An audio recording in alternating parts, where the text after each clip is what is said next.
This here is from the Mail Online, who Dan Wooten no longer works for. It's from February 2nd, 2024. It's about Meghan and Harry. It's one of the reasons why I follow them and why I talk about them once in a while is because they say some silly things that I think are kind of self-serving and also attention-grabbing and not necessary for them to say. Let's see what we got here.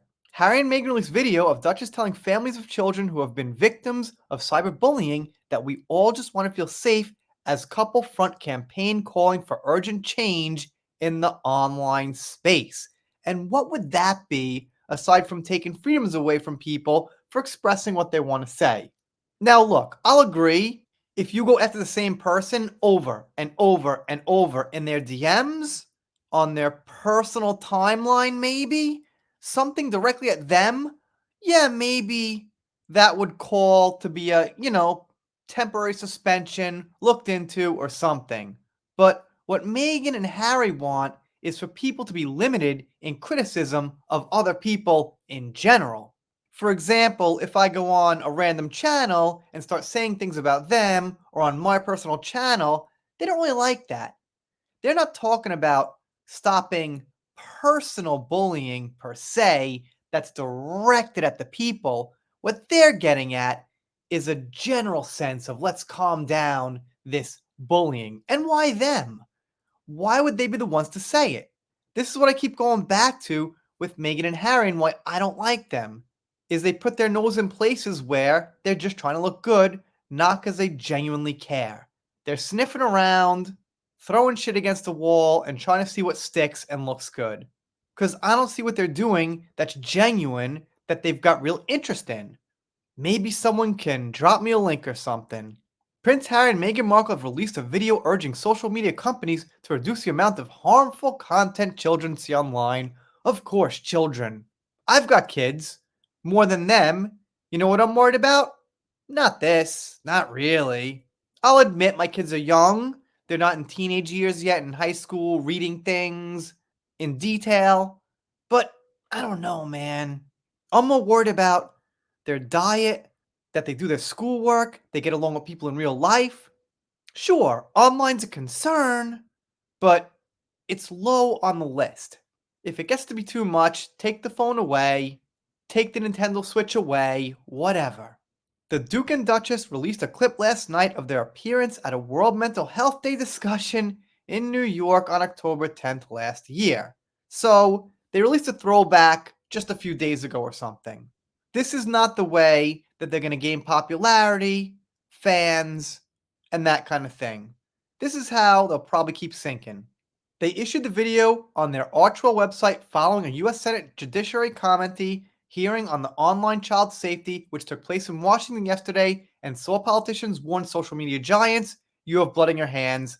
There it is. So what happened was some senators criticized Mark Zuckerberg for the way he manages online and his things like that.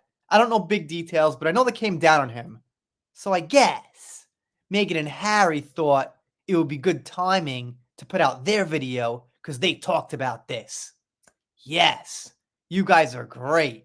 Everyone thinks you're awesome now. See what I'm saying? This is the stuff they do. They kind of piggyback off something else that they think is going to be big or is big news. And in this case, they're piggybacking off Mark Zuckerberg taking heat. Maybe he should change some policies. Maybe he shouldn't.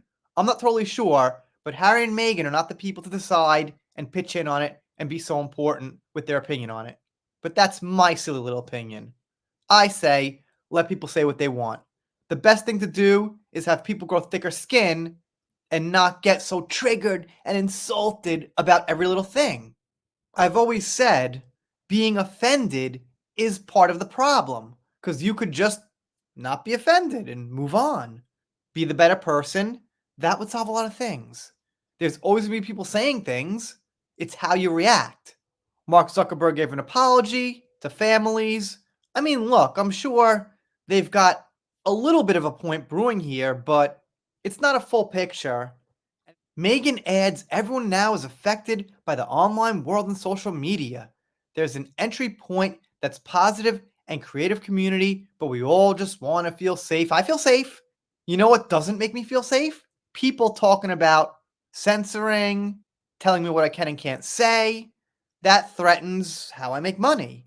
If someone calls me some stupid names, I feel safe. I ignore it. Okay. If I was somebody people called a turd or said I had a flappy fish market, I'd ignore it. That's it.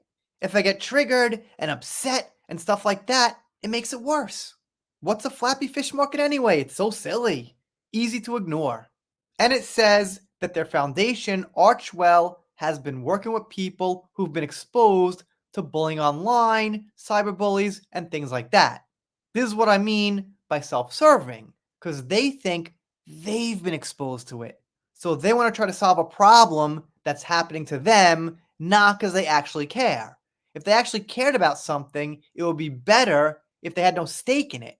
And let's just note that their kids are 2.5 and 4, around that age, which is not the age this affects people at. So they're premature in it, but we know it's clout because Mark Zuckerberg got some heat from the Senate. Or we know that's what I think, but it's probably correct. Anyway, let me know what you think in the comments. If you're not subscribed here, consider it. If you don't, I'll be sad, but I'll get over it. See you next time.